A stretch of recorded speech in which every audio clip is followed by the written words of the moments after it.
pagkasira ng templo ng Jerusalem.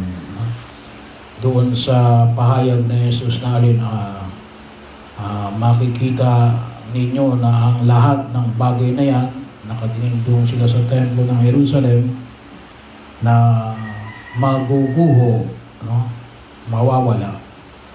Para po sa mga Israelita, anong napakahalaga sa kanila ang templo ng Jerusalem. So dalawang bagay yung kung tutuusin. Una, yung pagkaguho ng templo ng Jerusalem. Pangalawa, ay pagkaunawa, yung mismong physical ng templo ng Jerusalem. Pangalawa, ay yung mismong kaakibat nito yung alin, yung katapusan ng daigdig. Kasi para sa kanila, kapag naguho pa yung templo ng Jerusalem, katapusan na ng daigdig. Pero makita po natin na alin, gumuho na yung templo ng Jerusalem. Kaya nga sabi ko nga, kaya nga isa sa pinag-aawayan ng Hamas at ng Israel ay yung site na dapat paglagyan ng templo ng Jerusalem. Yung old site ng templo ng Jerusalem. Ano ngayon ang naroon? Mosque. Nakalimutan ko yung pangalan ng mosque. Alam ko na Golden Mosque. Kaya kapag kayo makita ng picture ng Jerusalem, yung makita niyo doon na kulay ginto, na dome. Noong una, akala ko yun ang templo ng Jerusalem. Hindi ho. Yun po yung mosque ng mga Muslim.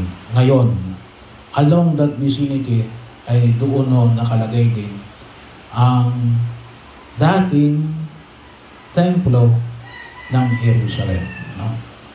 Pero bahagi sabi ko nga, una ay yung templo ng Jerusalem. Nasira na yung templo ng Jerusalem. Ito yung 2 beses nasira. Yung unang beses sa Eden, ay di yung panahon ay pinamani ko sa unang pagbasa. Noong kasi yun yung panahon sa aklat ni Propeta Daniel, yung Babylonian exile. So, review. Sino ang Babylonian ngayon? Nabanggit ko na yun sa Ebanghelyo ko sa bayan. Kung naintindihan ninyo. Sinong Babylonian ngayon? Yung Babylon. Present day Babylon. Nasaan ang present day Babylon? Wala na kasi yung basa na Babylon. Anong present day Babylon?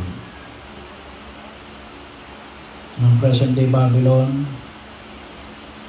Sino nakaalala?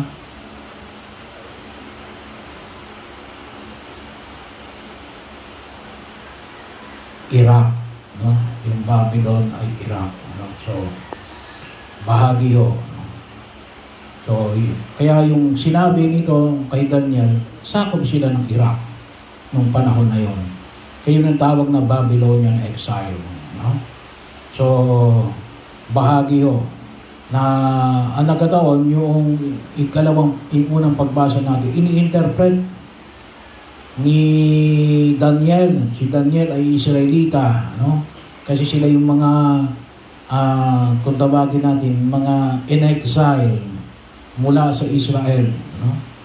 So, kung ngayon may tinatawag tayong concentration camp, nauso pa yan, sa lumang tipan pa, kailang in-exile, talagang doon inilipat yung mga tanging mga iniisip ng mga pinuno ng Israel, lalong-lalo na doon sa Northern Kingdom, coming from the Northern Kingdom. So later on siguro, babalik-balikan natin yun. So yun, kaya si Propeta Daniel, yun ay isa sa mga nakuha kasi sila yung kasama dun sa mga exile na nandoon sa Babylon, sa Iraq. Nasaan yung Iraq? Nasa taas na bahagi ng Israel. Babylon, Israel, Lebanon, dito banda yung Iraq. So, medyo taas na kung ito siya, pero ano pa rin yan, ang panahon na yun. Well, yun po, nasira mo yun, yung unang templo ng Jerusalem. Ibinuo uli, kasi noong napalaya sila mula doon sa mga Babylonian. No? Pero ibang istorya na yun. Yung pangalawang pagkasira, binuo uli yun. No? Kaya nung panahon ni Jesus, may templo. Yun ay yung second temple of Jerusalem. No? The same site. Pero bahagi ho na kung saan ay alin, ay yun ay pangalawa na ginawa, no, na templo ng Jerusalem. Na nasira naman uli. No? Nasira naman uli. Kailan? 70 AD. No? So, 70 years. Ngayon ay 2023. Noon ay year 70. No? Or 73 ata. No? Yun ay bahagi yung na kung saan ay nasira ng sino man ang sumira? Ang mga Romano. Ba't sinira ng mga Romano? Under sila ng mga Romano. Under sila ng Roman Empire. Kasi, yun ay gawa ng alin? Gawa ng sila naman ay umaklas laban sa mga Romano. Kapag magparusa ang mga Romano, no? Kaya kung mapapansin nyo, no? Kapag magsalita si Netanyahu, no? No? Ay medyo matitigas, no? Parang panalita ng lumang tipan. No? Talagang, anong sabi niya, uubusin, no? Di talagang wawasakin. No? Ito lang winasak nila ang Israel. At isang maliwanag doon kasi napakamahal para sa mga Israelita yung templo ng Jerusalem. Kaya ang templo ng Jerusalem ang kanilang winasak, no? Nung sila umaklas. And until that time, it was never been rebuilt. No? Ngayon, bakit tatanong na, bakit naman ngayon na nakatayo ay mosque? Sa sunod doon siguro, no? Yun naman ay gawa ng Ottoman Empire. No? Pero bahagi yun ng pagkilos. Kaya, kung tutusin, ipinapahayag na Jesus na rin. Akala kasi ng mga Israelita, yung templo ng Jerusalem, kasi napakaganda na, hindi na mawawasak. Sinasabi ni Jesus, darating yung panahon, mawawasak yan. No? Kaya nagalit ang mga Israel, ang mga Pariseo at mga Eskriba kay Jesus. Ano? Kasi parang sinisira niya yung pagiging pride ng pagiging isang Israelita. No? Pero ipinapahayag lamang na Jesus ang isang katotohanan. No? Katotohanan ng alin?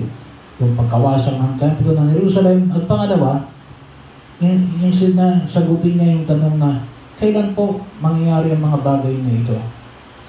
At ano ang mga palatandaan kapag darating na yung mga bagay na ito? Ang sinabi na ni Jesus ay tungkol na sa tinatawag natin yung katapusan ng daigdig. Ano? Yung katapusan ng daigdig. So, ibig sabihin, ipinapahayag na huwag, anong sabi nga, huwag kayo maniwala na kapag may nagsabi na ako ang Mesiyas. Ano? So, huwag tayo maniniwala. So, huwag tayo maniniwala na may nagsasabi na siya yung appointed son of God. No? So, huwag tayo maniniwala na si Jesus ay narito na. No? Anong sabi ni Jesus? No? Ay mangyayari ang mga bagay na binanggit. No? Digmaan, yung mga kalunos-lunos na katatayuan. No? Pero hindi pa yun ang wakas. No? At anong sabi niya? Walang nakakaalam ng wakas. Bahagi ho. No? Kaya anong sabi ni Jesus? Huwag tayong matakot. Ngayon po, kasi tayo ngayon ay nasa pagdiriwang natin ng linggo ng Kristong Hari. Always yung pagdiriwang ng Kristong Hari. The last Sunday of the calendar ng ating simbahan. No? Bahagi ho. Kaya ang tema palagi ulit tungkol sa wakas. At ang panyaya ng simbahan nila, palagi maganda. No? Kasi hindi natin alam kung kailan ng wakas. Maging yan man ay mga bagay na nakikita namin sa digdig na ito, kung yan man yung paniniwala ng ating pananampalataya, ano, ay kinakailangan natin pagandaan sapagkat darating ang wakas. No? Bahagi o yun. No? Pero sana tayo ay handa, no? Na makasama sa buong kapal, na makasama sa kanyang kaharian doon sa langit. Yun ang higit na mahalagang makita ko natin. No? At kaya nga doon sa ni Daniel, ay ipinapahayag natin, lahat ng kapangyarihan yan mawawala. No? Mawawala lahat ng kapangyarihan na yan. No? Madudurog, pagkakataon. Sana yun po ang higit natin pagtandaan. No? Na huwag natin kalimutan. Sa daigdig na ito, ang buhay natin ay maiksi. Kaya, instead na pag-isipan natin kung kailan darating yung pangalawang pagdating na Jesus, no? Siguro, ang higit natin isipin muna ay kung tayo ay mamamatay, no? Siguradong baka yung pamauna, no? Kung tayo mamamatay, tayo ba tayo handa, no? Sa pagdating ng ating Panginoong Jesucristo. At yun po yung ipanalangin natin na nawa ay maging bahagi ng ating pagkilos bilang mga mananampalatayang Kristiyano Katoliko. No? Kaya din po, bahagi rin po ng ating paanyaya. No? Sabi ko nga nung linggo, ay meron tayong kumpisalan bayan sa December 11. No? Araw po yun ng Lunes. No? Bahagi yun na kung saan ipakinabangan natin. Tayo, nagsusumikat tayo na umiwas sa kasalanan. No? Pero hindi natin may tatanggi na gawa ng ating kahinaan, tayo ay nagkukulang. Kaya, humingi tayo ng kapatawaran. At isa ko sa biyaya na pinagkakaloob ng Diyos ay ang dakilang sakramento ng pakipagkasundo o kumpisa. So mula po alas 6 ng umaga, may misa muna tayo ng 5 o'clock. Bagamat Lunes po yun, ay may misa muna tayo ng 5 o'clock. Lilipat natin sa hapon yung misa. And then, magsisimula po yung pakumpisala. Tutulungan po tayo ng mga pakaparian sa bikaryato natin. No?